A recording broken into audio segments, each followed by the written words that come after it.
Brazuko. Brazuko. Alrighty. Well, today we are reviewing the brand new 1975 album titled, what the fuck is it called? Notes on a Conditional Form. And the first track is the traditional 1975 opener. What did you think? Oh, please cancel us. Yeah, Brazuko, so you must drink the juice. the Jasmine Dragon. Um, yeah, so track one, the titular 1975. Not good, bro. Yeah, I kind of come to music mostly for entertainment. Like, I get that art is, I don't know, Subjective? it Is can that be what like we inherent. No. Like, it can be inherently political or blah, blah, blah, blah, blah. Basically, it was just political rhetoric preached to me for a whole song, and I was waiting for it to change, or I expected it maybe to be a sample. But no, it's like a full Greta Thunberg, I don't know how to pronounce her last name, speech. Mm-hmm. I think when I listened to the rest of the album, it did make a little more sense to me. Without any spoilers, I think it just was maybe just kind of the band or the singer songwriter's way of expressing, maybe just some progressive views he has. Uh, but like without at the expense of getting too political, like I just didn't appreciate just political rhetoric for a whole song. I was like, that's not really what I'm here for. Maybe it is. Maybe some other people are into that. Maybe you're into that, but it wasn't for me. Okay. Okay. Well, I'm very interested to hear why you think it made more sense later, because in my opinion, this was actually a very cool way to open the album. You know, kind of thrust in your face that we have these issues going on in society and just humanity, survival in general. The issue is not with the song, by the way. I think it's a good intro. I like it a lot. I like the sound play. I like the spoken word stuff. It's interesting. It's just after people, no song ever tethers to this. It is Yes, such sir. a waste. Yes, sir. I was so confused by the third song. I was like, oh, okay. After people, I'm sorry to completely cut you off, but I'm like, yo, okay, this album is going to be like anti-authoritarian. No, sir. No, No, absolutely sir. not. Not at all. No. It's very misleading. The first two tracks, actually, I got the hype train rolling because I was like, oh my god, I can't wait. I can't wait to hear all these anger and all these, like, interesting, like, constructive Yeah. songs. Yeah. And I'll get to that later once we Rage get to Against the Man. Yeah. It's Rage Against the Mm-hmm. Machine, but yeah, I'll take that. No. I know that's the song. No. I just Against the Man. Just authority. Yeah, I gotcha. Yeah, Yeah. I think it was a good intro. I think it was one of their more thematic intros for one of their albums. And I will say, on first listen, I was actually pretty intrigued. I thought it was very well orchestrated. I thought a lot of the sound pieces were well put behind Greta's voice to kind of give it more of like an important feeling. So yeah, even though it makes no fucking sense in the context of the rest of the album, I thought it was on its own. It's good. Moving on is People. I think me and you already know we both love this fucking song. Yeah. Wait, can I just say one more thing Yeah. about the 1975 track? Yeah. So, like, it's funny because I do agree. Like, yes, I do want global warming to stop. It's in no way am I saying I disagree with the political message. It's just, I guess for me, like, one line in particular that struck me was she says there are no gray areas when it comes to survival and, like, in particular global warming. And I guess for me, I'm kind of. I think we'll get to it in like a later song, where I feel like I don't know who wrote the songs, but he kind of expresses some feelings I have about. I guess just politics and I guess where the world is headed. I think it actually is people. Yeah, so we'll get to that. But I'm like, no, I think there are definitely gray areas. Like. I don't really know how to articulate myself like particularly well, but yeah, it just felt very much like rhetoric, and I was like, this isn't really a song. This is just me listening to a political speech. Interesting. Yeah. If we review the new Run the Jewels, I'm interested to see if that viewpoint changes if we review their album when it comes out. Okay. Oh, do they have another one coming out? Is this after the third one? Yeah. Okay, word. TJ4 comes out on June 5th. I'm so excited. Okay. Next one is Yeah, People. alright. I think we already said that, yeah. So I really liked it because it was very punky, and I think it was very interesting to hear the band do this kind of sound. I've never heard them do this before. I think watching the music video, which is something I really do, actually made the song a whole lot better because that video is fucking crazy. And I really like just the overall sonic direction. I like the verses, I like the hooks, I like the very gritty, aggressive sound, kind of shouting, "Wake up, wake up, wake up!" Yeah, I thought it was a really cool way to transition from like the very soft-spoken opener into this like aggressive, like, "Hey, wake up!" Now the time is now kind of feeling. But yeah, I really liked it. I thought the lyrics about like generational gaps and like conservatism were interesting. And yeah, what'd you think? What'd you think of it? Yeah, so I liked the message of the second one. It felt like the views that were expressed in the first song, but condensed into, I mean, like, I guess a digestible song. I mean, like you said, wake up, wake up, wake up. Yeah, it's just like a banger, like a punk banger, Demise of Our Republic anthem. Let me see. There's some other lyrics that I enjoyed, like, I know it sounds boring. We like things that are funny. We need to get this in our fucking heads. The economy's a goner. Republic's a banana. Ignore it if you want. We are appalling. We need to just stop watching shit in bed. I mean, that's a lot of my life up to this point. So that's that strikes pretty close to home. Yeah, it's very uncompromising. That's why I really liked it. He also says, "Fuck it, I'm just gonna get girls, food, and gear." Yeah, that was what I had mentioned earlier. That's pretty much where I'm at right now. So like, getting back to kind of the message in these first two songs, I agree that something needs to be done. But where I'm at in my life right now, I feel powerless to really enact any political change. I know Greta advocated for civil disobedience and doing something right now, like you do something right now, and it's great. Like, I appreciate it, but it almost feels like a lot of the Sunday school lessons I got when I was like really young, where I'm like, yes, I do appreciate the message and I agree, but I know I'm not gonna do anything that like was told to me or whatever, if that makes sense. Yeah, baby, fuck it, just get girls, food, and gear. Hell yeah. I hope when I'm older, I'll have more resources to be able to enact more of a change. And maybe I'm just being too cynical, and maybe I can enact a serious change now, even when I'm really young. But I just personally don't feel that. Like, I don't see how I can start civil disobedience right now and stop oil companies or stop our federal government, like, that has trillions of dollars or billions of dollars. I'm like, dude, I don't even have like a million. I don't even have like 10,000. Like, I don't have any way to really do anything. So I'm like, I'll just kind of chill. Okay. Sorry, that was a bit of a rant, but hell yeah, it was. Yeah. Yeah, don't worry about it. I kind of get that if you're kind of listening to the song in that perspective. For me though, I didn't really take it beyond. I took it for like what its message was, and I didn't really apply it to myself. I kind of just listened to it and was like, this is a pretty interesting way to kind of catch people's ear. So yeah, and moving on is The End, Music for Cars. This is purely an instrumental track, and once again, it's worthless, absolutely worthless. It sounds good, but it has no purpose in the album. What do you think? You pretty much nailed it. It's this chamber ditty with no words at all. It has these enchanting flutes, these blowing horns, plunking strings, and a beautiful violin. Sounds great. Doesn't really fit in with the rest of the album. I will say this is... Yeah, go ahead. I said especially after People, it just feels like quite a switch up. Yeah. Yeah, my musical ankles were completely broken. Yeah, it was about this point in the album where I'm like, wait, I thought I knew where this album was headed, but maybe I don't. I don't know. Yeah.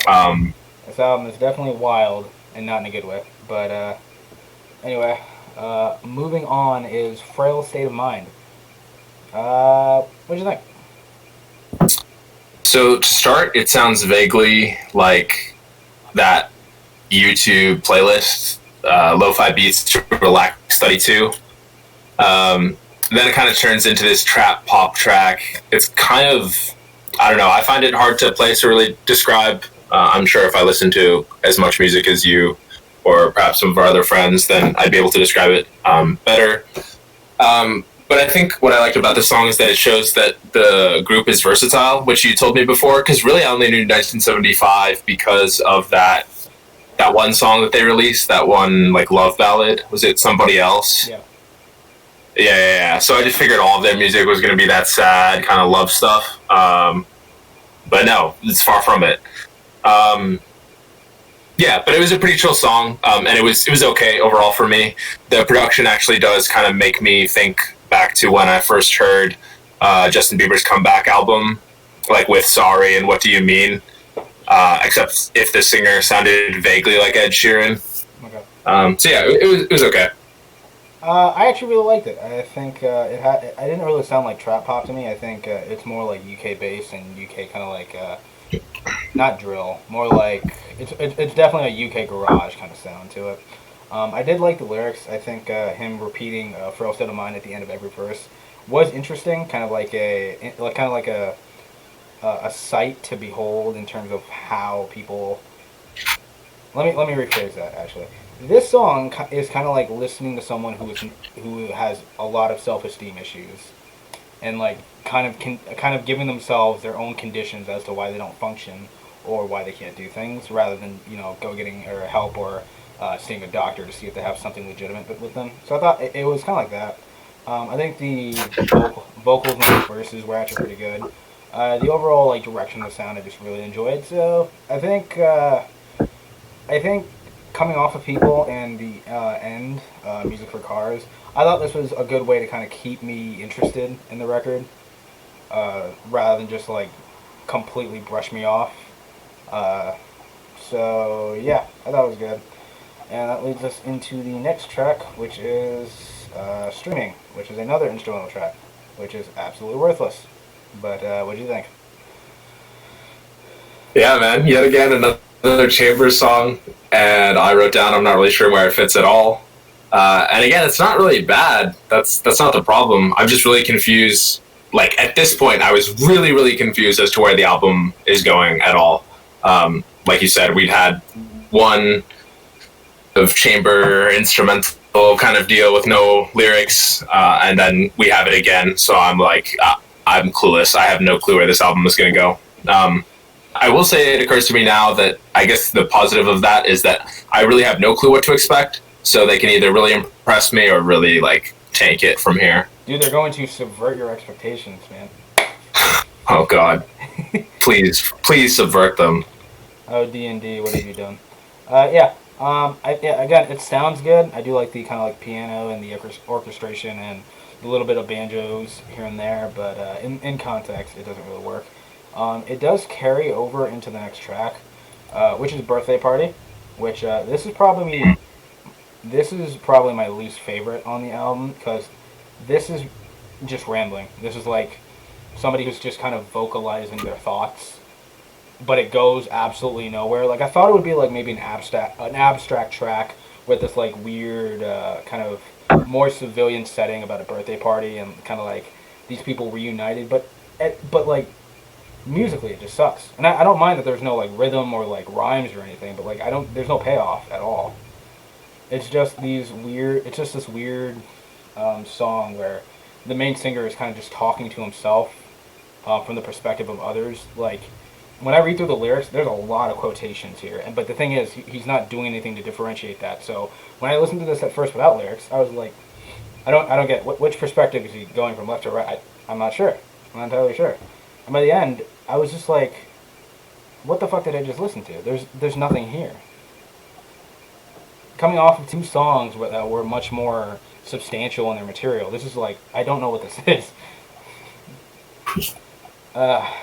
Yeah, what about you? What do you think? Well, before I talk about the birthday party, the sixth track on this album, I'd just like to bring a message from our sponsor. We're actually sponsored by Sony.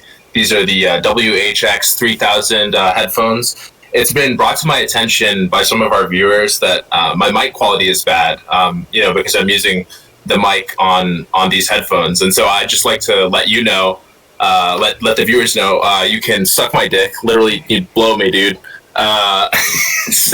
Pay me on Patreon, bro. Send me cash, and I'll get one of those Blue Yetis. Actually, better yet, I'll just get one of those old Turtle Beaches from 2007, and then I won't put them on. I'll just use the mic on the Turtle Beach and talk in that. Yeah, that's the message from our sponsors. I hope we don't drop Sony. That would be really unfortunate. So yeah, birthday party. Yeah, I agree with what you're saying. I think they had a cool kind of voice effect for when these girls are talking to him. But like you said, it's very much like he is just thinking out loud and just kind of throwing a bunch of thoughts on the screen or on the track and then talking it out. I guess the part that did strike me the most was like the very last part where he says, "I depend on my friends to stay clean." So I'm wondering if maybe he has, issues with alcohol or other substances. And I was wondering if perhaps maybe the friends in his band or his personal, close friends help keep him sober. I don't know if that's the case. I might have been reading in too hard on that. I don't really know how I would describe the production. For me, it felt dynamic and varied, which was fresh, but not like sonically overwhelming. Again, I'm still unsure as to the theme of the album at this point.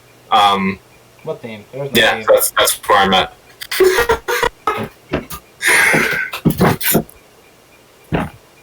Yeah, nice shirt, by the way. Oh, thanks. It's my Dragon Ball shirt like this. You can buy one. For bro. You can buy one for $5 at Walmart. Nice. Okay. Moving on is Yeah, I Know, which is kind of like a itchy, glitchy Radiohead track. It's kind of like minimal rave in a way. Yeah, this sounds like something I would hear on Kid A, and that's not like to like discredit the band or anything. I'm not really in that crowd of, oh, this sounds like this band. It's not original, so I can't enjoy it. I thought it was okay, but the thing is, the lyrics on here, they're interesting. Like the first verse, he's like, "Time feels like it's changed. I don't feel the same. Live on Mars, fuck it up." Maybe he's speaking from the future, and then it just gets into these very redundant passages, especially on the chorus where he says, "Hit that shit, go hit that shit, hit that shit, go hit that shit," and by the end, I'm just like, it was okay. It wasn't terrible. It was just I think there's not really a proper structure for it. Nor was there are there really any complementary pieces lyrically or thematically? Because sonically there are a lot more songs that sound like this on the album. But yeah, I thought it was alright. What about you, mate? Yes, so the lyrics didn't do anything for me. Like you said, hit that shit, ditto, ditto, ditto, ditto, over and over and over. But I think as far as the production, I did enjoy that. The electric organ kept the song kind of going for me. It wasn't necessarily soothing. It just felt like a solid production or a solid foundation for the other production that they had going for it. Again, I find myself a little limited in how to describe the production. I guess the best way I could describe it was like modern pop, where they, I guess, blend electro beats with, just like a slightly changed voice, and then, you throw in some percussion and other odd sounds like snapping. The production itself kept me interested. The lyrics did not. Yeah, I feel the exact same way. Okay. Next one is Then Because She Goes. This is kind of like more of like a 90s kind of retro track. There's like some interesting like acoustic guitars and like dreamy vocals. I like this one a little bit. It is very vague in the songwriting department, but I think I enjoyed the overall sound and kind of like the sweetness that was attached to it. So not too much I had to say on this one. I just thought it was alright. Yeah, so for me personally, I don't come from a line of people, especially men, that really say "I love you." So for me, this was kind of some simp shit. It felt like a real simp anthem. Uh, I know we discussed how the word is thrown around a ton, but no. Yeah, the song wasn't bad. It just wasn't really my thing. Um, like I'm reading through the lyrics. What does he say? You're mine, I've been drowning in you. Reflect your light again. Beautiful, please don't cry, I love you. When you leave, I cry on the inside. I wake up, love you, so love you, love you, love you, love you. Cry, I wake up, love you, love you, love you, love you. Yeah. Um, Again, yeah, didn't really do too much for me. And there are some later songs on the album that are love songs that I do enjoy. They're a little different, and we will get to that one, I think, next, actually. Okay. The next one is Jesus Christ 2005, God Bless America. I thought this track was great, honestly. It has like kind of that acoustic, kind of Iron and Wine, Sufjan Stevens feel, like the acoustic chords, and like the very distant horns. I think were a nice setup. I did like the lyrics about kind of exploring homosexuality in America back in 2005. So like here he says like he's kind of describing himself as like a regular person. I wouldn't say Southern, but maybe that's the influence he's going for. Where he says I'm in love with Jesus Christ. Um, I'm in love with a boy I know, but that's a feeling I can never show.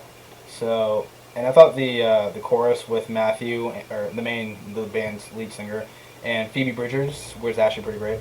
I also like Phoebe's verse a lot, where she says she masturbates to this girl when she's not around. Fuck yeah. But yeah, I think it was an oddly like honest and sweet song, and I didn't really expect this kind of track to surface, especially considering how incredibly disorganized this album is. But I think this one is actually a great song. Yeah, totally agree. When I saw the track title, I really did not expect to like it as much as I did. I was like, what the hell are they talking about? Yeah. Yeah, vocals especially, like you said, gorgeous. Like I liked. Is it George that's singing? I don't know who's singing. I read it on Genius, but I totally forgot. Matthew is singing for most of the album, or singing for most of the song, and Okay. Phoebe does like backup vocals, and she has her own verse. Yeah, so I think Matthew sounded great by himself. Phoebe also sounded great by herself, and they sounded beautiful together. That was when I really noticed them vocally. Oh, and when he goes like "ooh," that was just so satisfying. You already mentioned my favorite lyrics. I'm in love with the girl next door. Her name's Claire. Nice when she comes around to call, then masturbate the second she's not there. Yeah. Hey, I mean, we've all been there, right? I'm in love with a boy I know. That's a feeling I can never show. That's another one you already mentioned. So that's it. I guess I'll talk about briefly the Jesus Christ like verse because that's also the title of the song. Yeah. I find it interesting that you mentioned the Southern take. I guess based on my like religious background, I had just thought that it was from the perspective of a religious person in America that loves Jesus Christ. Like he says, what is the lyric? I'm in love with Jesus Christ. He's so nice. Yeah, I agree.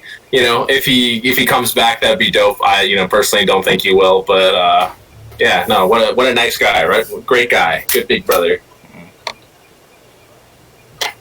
What made you think? What made you think it was like Southern, like in particular? Because the next track is Roadkill, which has this like Texan, almost kind of like Texan instrumental to it. So I thought maybe he was trying to tether that together. Because the thing is, while I do say this album has no theme, the album will have like little spurts where there is some thematic tethering between tracks.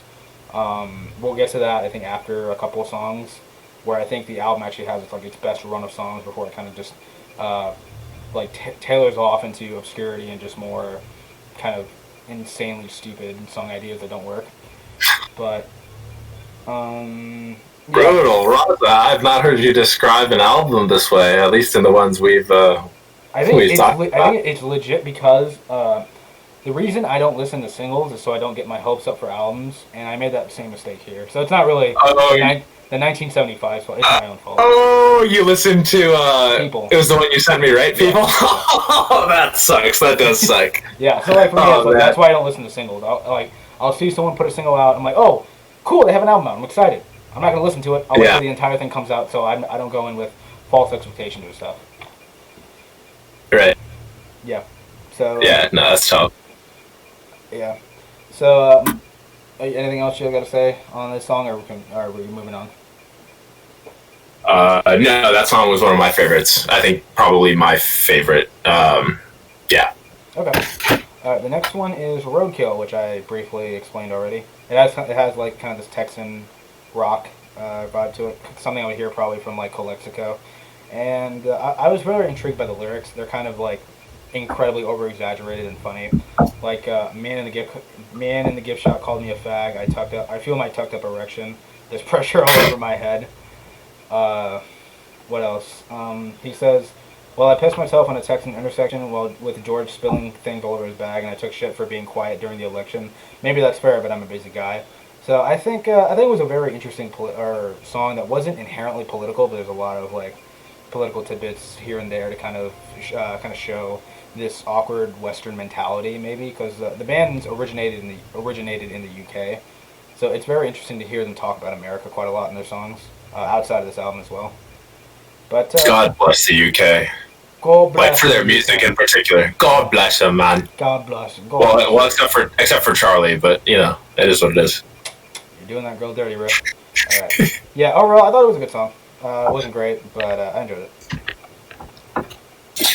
Yeah, like you said, I like the lyrics mostly. I thought it was an interesting look at just his thoughts about his work as a musician, the status that entails. Like, there's a certain lyric where he talks about, I think, his money getting him laid, but he doesn't want to get laid like that anymore. I'm like, okay, bro. Like, I'm pretty sure most people would like love to have that, but you know, it's still interesting to hear that perspective because I don't feel that's one we often get from stars or superstars.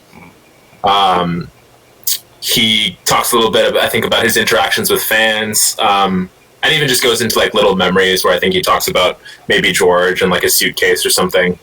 That's cool though. I didn't know that they were originally from the UK. Yep. Or are currently from the UK. Yep.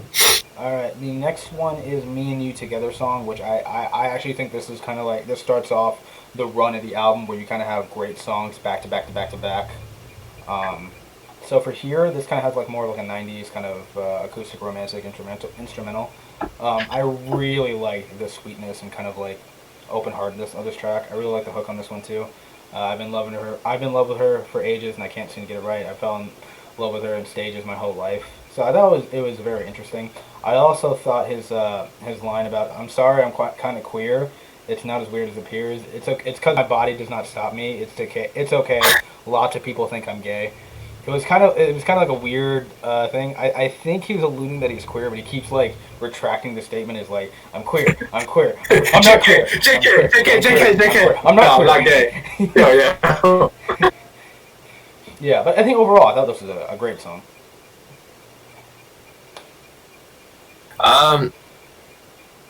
So I'm trying to think about how the song itself was. I think I was too wrapped up in like the lyrics and what I felt like he was doing. Like for me, this felt like this quintessential like boy band expressing love to a girl over the song because that's the only way he can do it. Yeah. So I think for me, I was just too caught up in the idea that like me personally, I don't think I would confess my love to a girl like over a song, especially if I was like famous. I think it would influence my music. But I think like me personally, I would do that like privately. Yeah, I found the queer like lyrics like just pretty funny, like the one where yeah, you already quoted it. Yeah, it was also just like, I personally, again, for me, just kind of bizarre. Like he says, I had a dream where we had kids. You would cook, I do the nappies. We went to Winter Wonderland, and it was shit, but we were happy. Yeah, I actually like that one. You like that one? Like, I personally haven't like felt that way. I mean, you know, maybe one day I do, but yeah, I guess I didn't really resonate with that one. Yeah. Oh, it's okay. Lots of people think I'm gay, but we're friends, so it's cool. Why would it not be? Yeah, that was just so funny.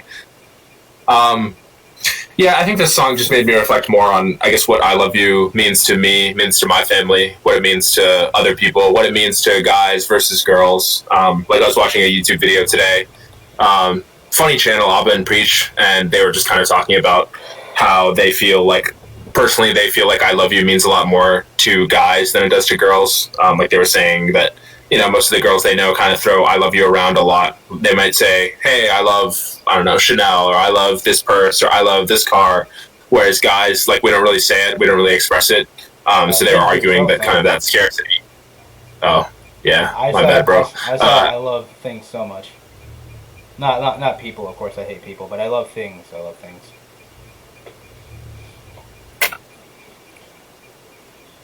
Word. Word. Okay. Anything else you want to say on that track? No. Okay. Next one is I think there's something you should know, which I found to be an amazing track. I think this might be my favorite. I like the glitchy mellow house instrumental quite a lot here. I really like the song topic. Like it kind of goes past the whole like love sick kind of love songs or like kind of reflecting on weird experiences. This is like fully a track about like some sort of syndrome that's hurting this person or hurting the character in the song. I really like. There are some lyrics where it says, "I don't feel like myself. It could be my hell. I like to meet myself and swap clothes." I think there's something you should know. I just find that idea so interesting. He says, "I'd like to meet myself and swap clothes." And usually when you like want to switch places with someone, it's with somebody else who's like in a better position than you. But there's just a lot a lot packed into that one line that I really enjoyed. I really like the refrain and the bridges on this track as well. His second verse is incredible. Sleeping terrifies me, otherwise I'm fine. Please ignore me, I'm just feeling sorry for myself, feeling like somebody else who don't feel themselves. Paying for their wealth with their mental health. That line was outstanding. It's just, I wish there was more stuff like this on the album, because I know the band can do stuff like this. But yeah. But regardless of how I feel of the other material on the album, this track is amazing. Um, yeah, so let's see. I'm reading through my notes real quick. And it felt kind of slightly like trans-like. There's this house EDM sort of going in the middle. I feel like it kind of gets back to what we'll see throughout the album here and there. Is just kind of like singer-songwriter EDM. That's the best way I can really describe it. Or singer-songwriter EDM pop, rather. I honestly, I kind of thought it was pretty samey with the lyrics. When you mentioned some of the lyrics that you found, I guess, most striking, when I think about it a little more, yeah, I kind of get what you're saying. But I just remember I wasn't as impressed with this song as perhaps some other ones. I did definitely write down, though, paying for their wealth with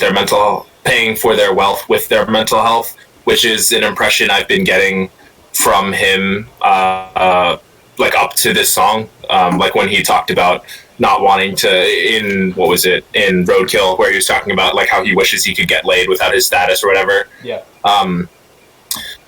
Yeah, I guess for me, I just kind of accept that as the status quo, and I'm like, there are going to be pros and cons with, being wealthy. There are going to be pros and cons with being not wealthy. There are going to be pros and cons with being famous or not famous, and so you kind of just got to weigh them and then figure out what you really want. Yeah, do you think it's worth like having wealth, but at the expense of your mental health, like you personally? Yeah, because I can just pay for my mental health. No, I'm just kidding. I think if I was in that You, position, you did get me. I thought, yeah, I was about to be surprised. I was like, oh, really? Tell me more. It's something that can affect anyone. So I think hearing it on this song, kind of having context with the band, kind of being very self-indulgent and kind of bratty at times, I thought it was interesting to hear this song, mostly because that line really kind of put a lot more things into perspective. I don't think it like completely justifies maybe some of the bad actions they've done, but I think it is interesting to hear lines like that. Where Have they done bad shit? what? Well, no. Have they done bad shit? Insinuate like, oh, we've done drugs and hurt people and stuff like that. Oh. But I think that whole argument about like, oh, you're wealthy, what do you have to worry about mental health for? You have the resources. I feel like now it doesn't always work per se. But I feel like if you're in that position, you have it a lot better than other people. Like we currently, like there's some people out there with like actual issues who can't get help, maybe because they can't afford it, or with what's going on right now, maybe the resources just aren't there. But yeah. Yeah.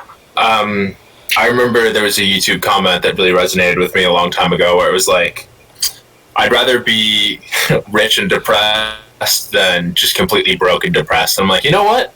Yeah, hell yeah, brother. Like the money won't necessarily make you happy. I don't think that's what money is for, but it definitely, especially like if you can't even afford groceries or basic necessities like education or healthcare, yeah, money is gonna at least alleviate a lot of those mental burdens, like those concerns.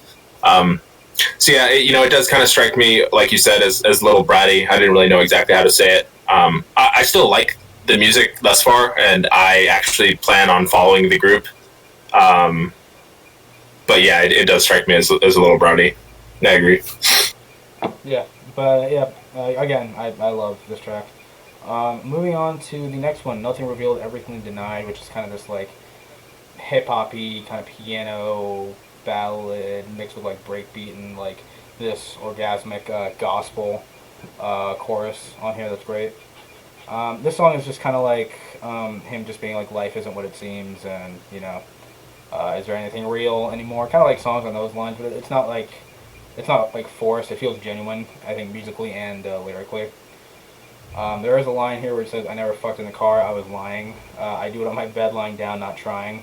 So I thought that was I thought that was a pretty good line because he's kind of dispelling kind of the fake stuff he's been saying about himself to make him seem cooler or make him more respected. Yeah. What else? You don't fuck with your poor fans. You need the rich ones to expand your floor plans. I thought that was a great line as well. I pretend that all these things agree with me, and I get somewhere but don't like it. It's just I think these songs where there's a lot more thought put into the songwriting process rather than it's kind of just spewing stuff they've already had before. Also paired with a lot of the more musical ideas they often indulge in. Like I already said, the chorus with like the gospel background vocals is great, and it really it's just another great track. It's like 3 in a row so far for me from that one point, and I think the next one is also great as well. What do you think? Yeah, like you said, there was like a spoken word rap part. I don't know exactly what to call it. Yeah, as far as the lyrics, life feels like a lie. I need something to be true. Is there anybody out there? I've definitely felt those things before. I'm sure a lot of people have felt those things before, but I guess whenever I just feel like for me personally, I can tend to, I think it might be a quote from BoJack, but like fetishize like sadness, which just isn't healthy and isn't great. So this song, it felt a little bit like it was kind of fetishizing that like despair and hopelessness. And I'm not saying that there is a place for a hopeful message at the end of the song. And in fact, I think a hopeful message does come at the end of the album, which I did appreciate. Because I feel like if you're going to get into something deep or heavy like that, it's not on you as an artist to kind of make the audience feel better. But it kind of feels almost natural to me. Like I know if you're writing like an essay or something and you're going to talk about adversity that you've experienced, you shouldn't just end with the adversity and kind of, end with the hard part. You should talk about, I guess, what you've learned and how you've grown stronger from the experience. So yeah, that's really all I've got for that track. I thought it was okay, like lyrically, but yeah, I think the production, I wouldn't necessarily agree with you that these this streak of songs like are the best on the album, but I think I appreciate maybe the production and maybe how the production kind of all links, not thematically, but it does kind of sound a little more similar and does give the album like more direction. Yeah. Like sonically. Interesting. Next one is Tonight I Wish I Was Your Boy. Which is the next one?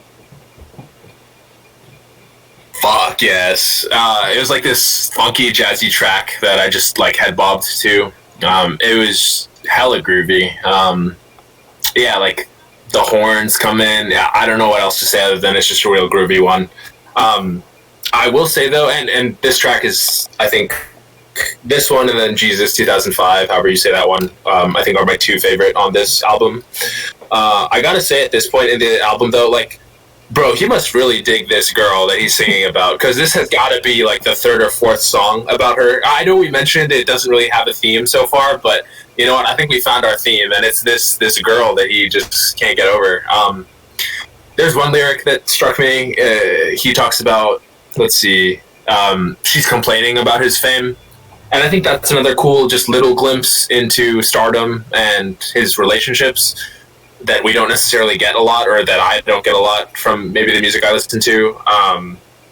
You know, I'd imagine it's really tough if the girl that you love or that you're really into, or you know, you're both mutually into each other, is not famous and you're famous and you're trying to make it work. But I've heard, and I'd imagine that it's just really tough. Like, I think when you achieve a certain level of fame, you're kind of used to a certain lifestyle and a certain way that people treat you, and it's very different from, you know, I would say the common people, the common folks like ourselves, which I'd imagine would make it kind of hard to kind of connect on a deep personal level in a relationship. But, you know, best of luck to him. I hope it all works out. Yeah, I agree. I like this kind of jazzy, more direct, groovy song. Yeah, I agree. I think this is once again another great track. I really like the verses kind of about dealing with fame while in a relationship with somebody who's much more mundane.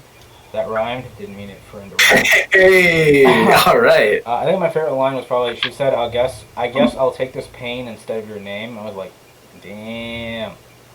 That's pretty good.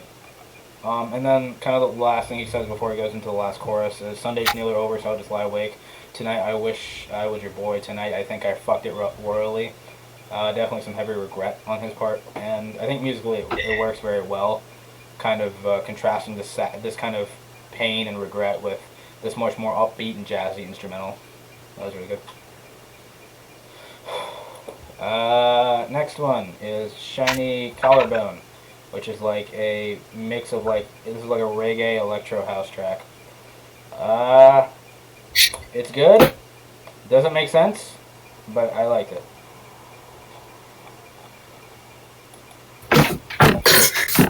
Yeah, I have literally the same notes, except that I didn't really like it. Yeah, I didn't have much to say. I didn't like this one too much. I said it's like Bob Marley meets Daft Punk meets trap beats, but not really. It's literally what you said. It just sounds vaguely Jamaican, and there's like this one synth thing that made me think of electro house. I think that was the term you used. But it didn't really do much for me. And like you said, it didn't really fit in with the rest of the album. I think what I do really appreciate about this group, though, is just the versatility in their songs. Up to this point, I feel like we've heard the chamber songs that didn't really fit in anywhere at all.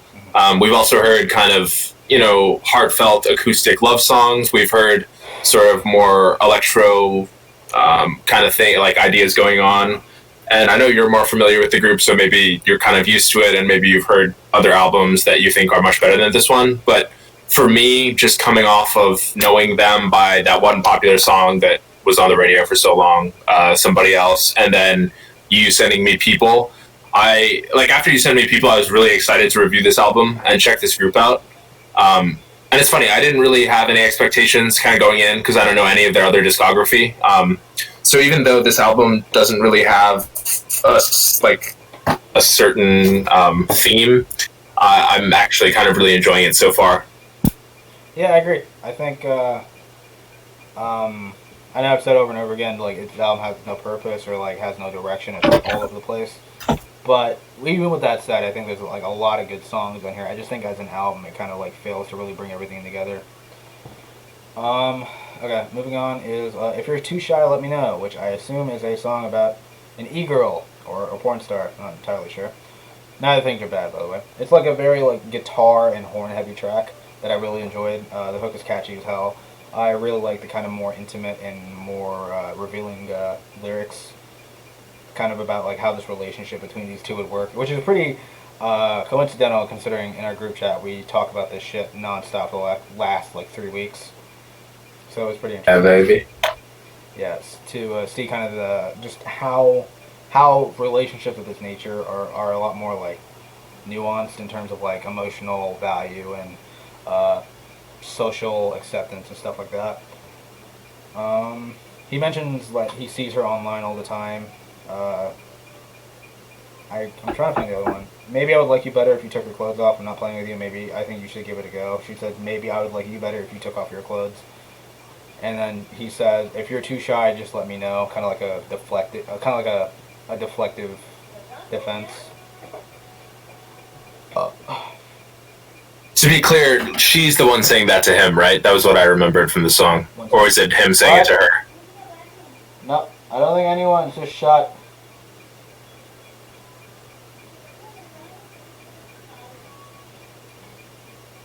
What were you saying?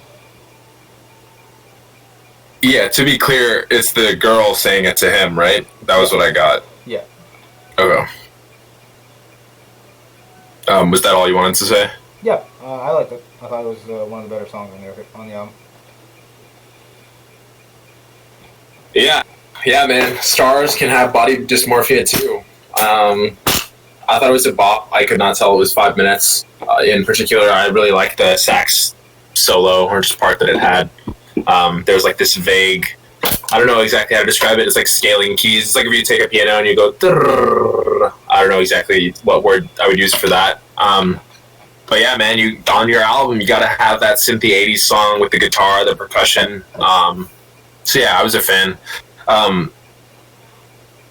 Did you think he was like a porn star, or was just like an e-girl like fan of his? It's definitely somebody who's like an e-girl at the least. Again, I don't really set up with any negative connotation, but that's what I think the song's about. So I think it was interesting to hear another perspective regarding this topic. And like, I'm of the opinion that it's a different girl than the one that he, really like loves. Do you think the same, or do you think it's, maybe the same one? A different girl in mind. I think most. Oh shit! You think they're all different? I mean, I don't really think they're like singing about girls. Maybe they're like, this is an experience I had. I'm going to shape this up to be more of a story than it is like something I want to actually express myself. Because a lot of bands have a lot of love songs in their discography. So I don't always assume it's about one person. It's more like, these are the multitude of feelings I feel about this one topic. I'm going to express them in different ways. Or even multiple people or multiple topics. Yeah, that's a good point. True. That's haram.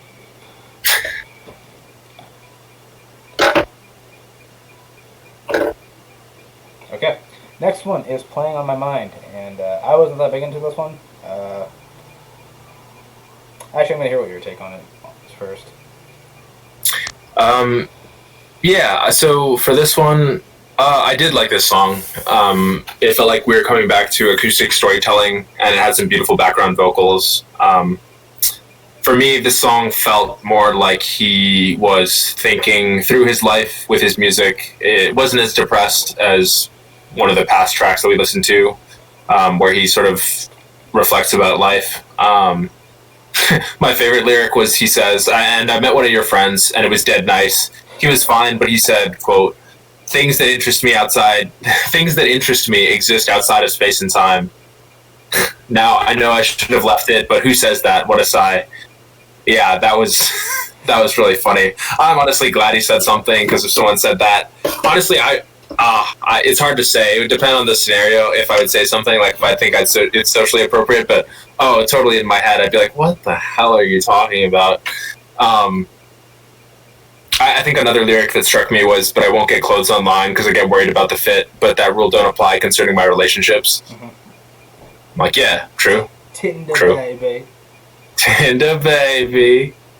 Hey, have you heard of this dating app called Bumble? Yeah. But that's interesting. You didn't like it. It's not that I didn't like it. It's just, I was kind of mixed on the song. I do like the sound of it, and I thought the lyrics were interesting, but like, I think musically overall, I just didn't get a whole lot out of it compared to like the other tracks. I think me and you have very different, distinct tastes. You're kind of more into that like more natural sound. I'm more into the more like experimental, go out outside of your comfort zone, to have different kind of have a different approach to sound itself. So I thought this was alright. It wasn't terrible. Honestly, I would have to probably give it another listen to like actually have a full, concise, final thought about it. But I think for what I remember about the track, I think, yeah, it's alright for me. It's not terrible. Moving on is having no head. So no head.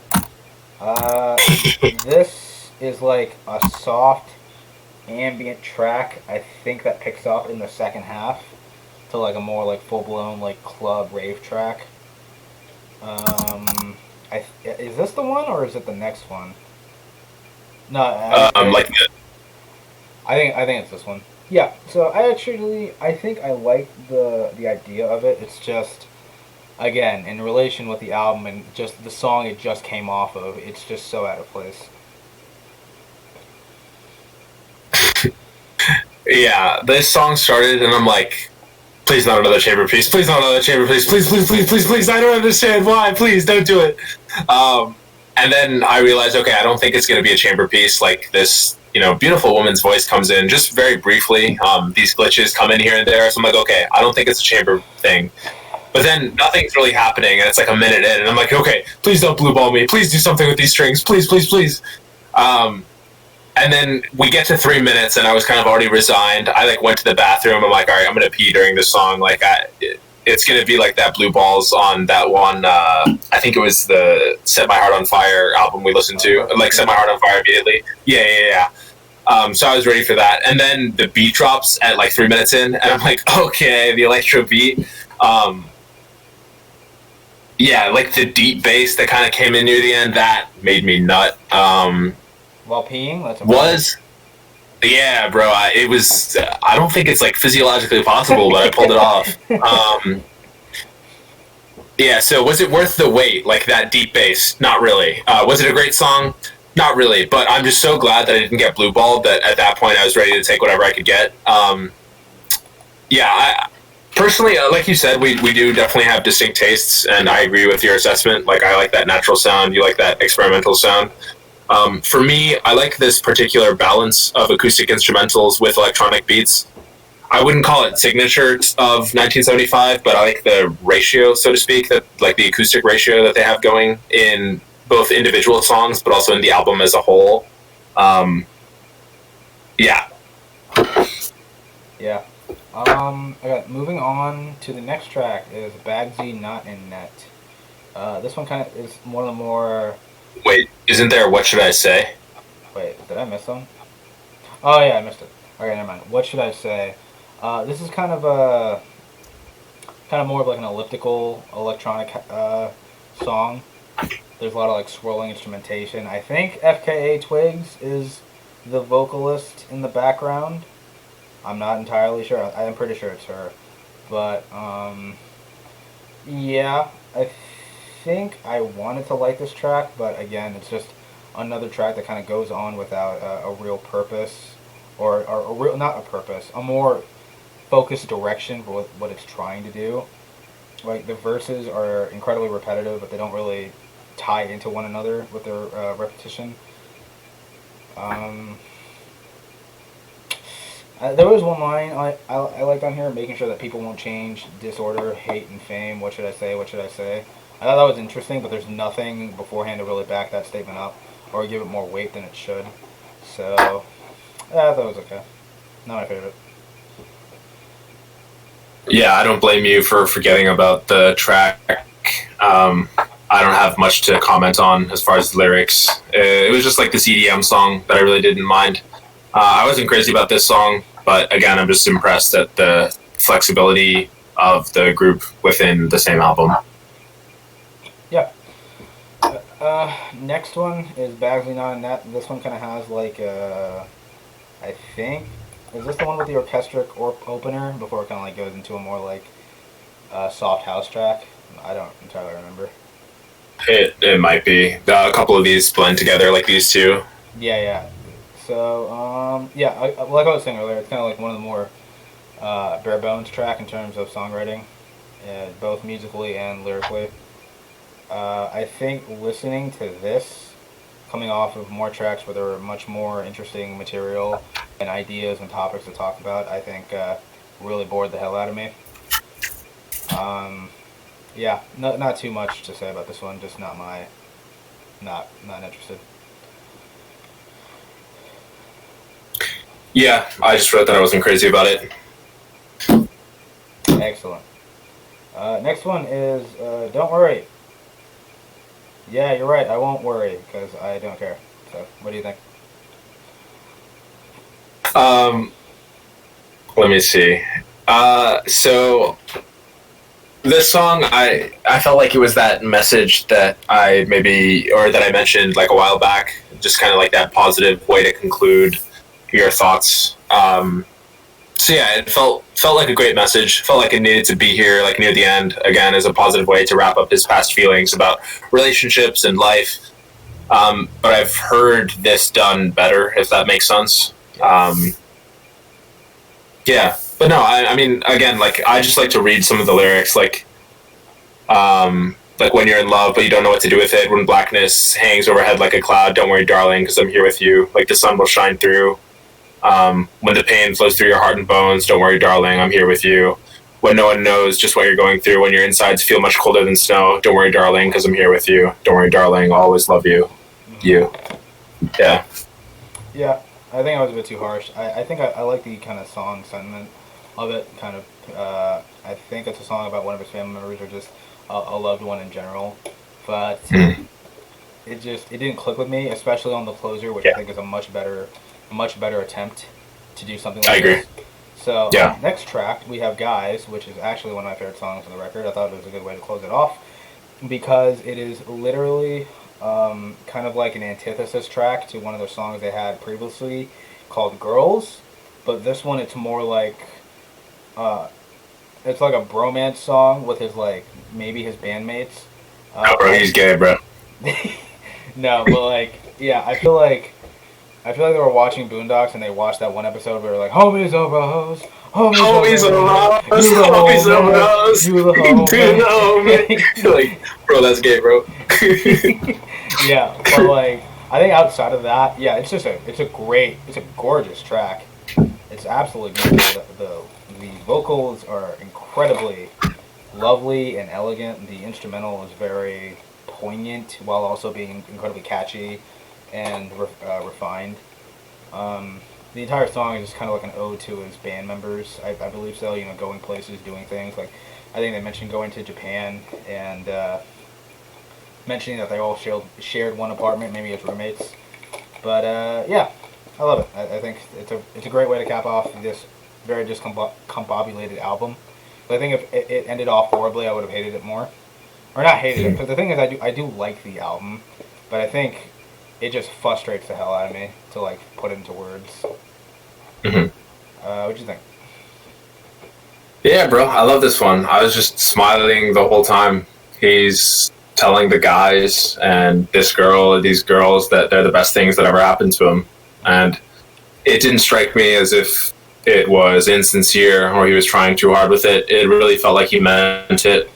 And I think, like you said, it did a much better job of what it kind of achieved what the last track was trying to go for, but in a better way and more sincere and authentic way. Mm. Yeah. Yeah, I thought it was a really nice way to end the whole album.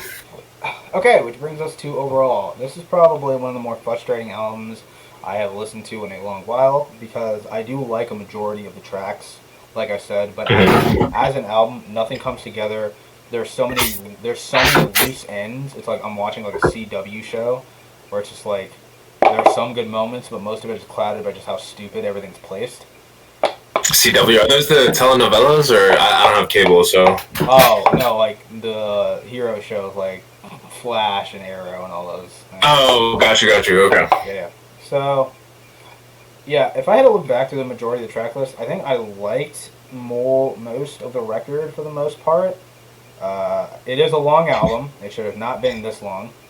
There are True. like I said, there are way too many loose ends. The first track and the second track have nothing to do with the rest of the album. The instrumentals make no sense. I think the first half of the album, while it does get better in the last stages of it, there are way too many wasted moments and just insanely underdeveloped ideas.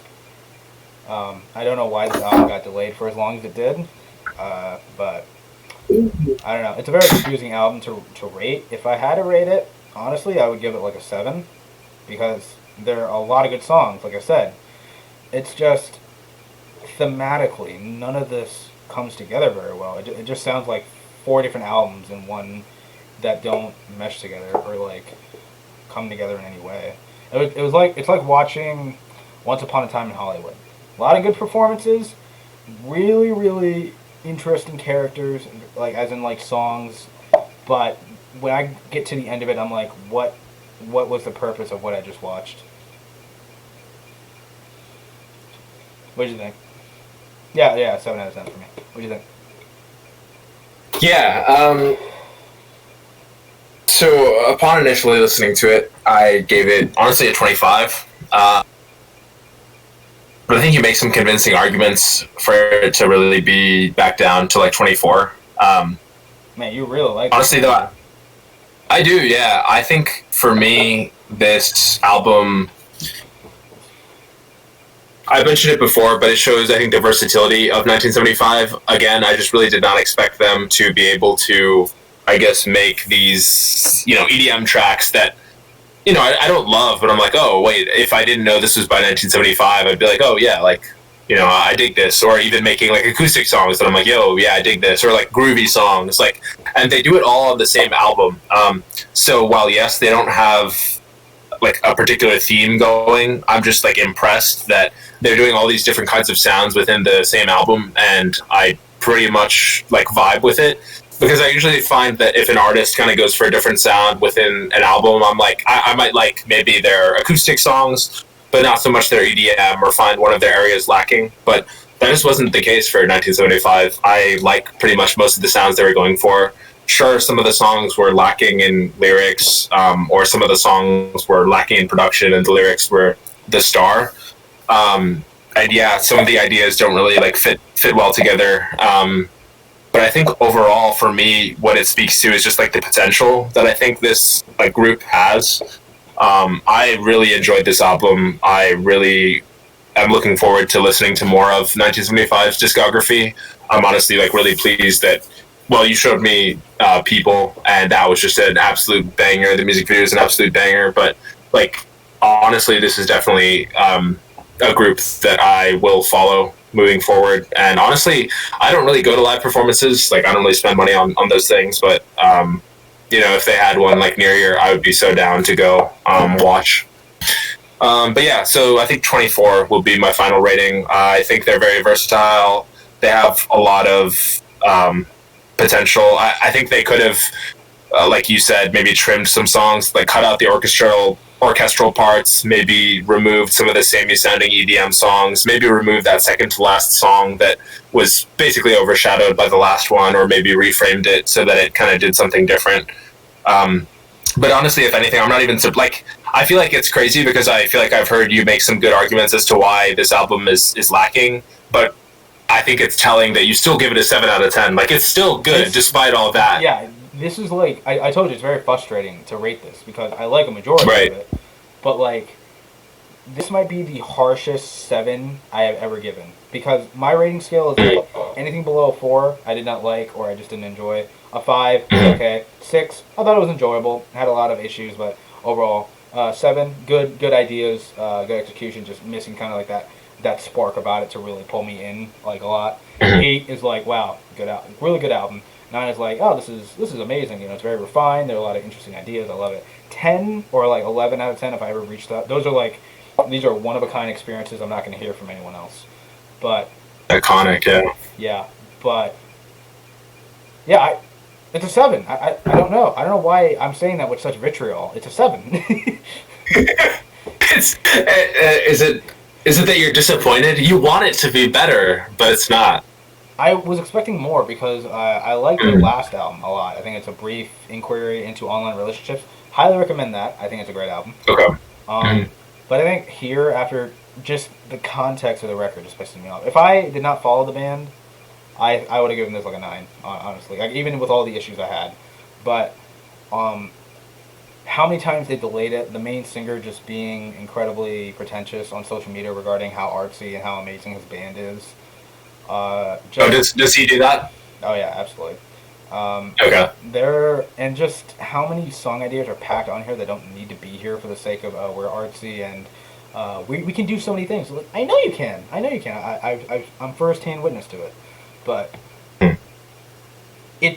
this could have been your best one, but it's just not as refined as I want it to be. But it's still really good.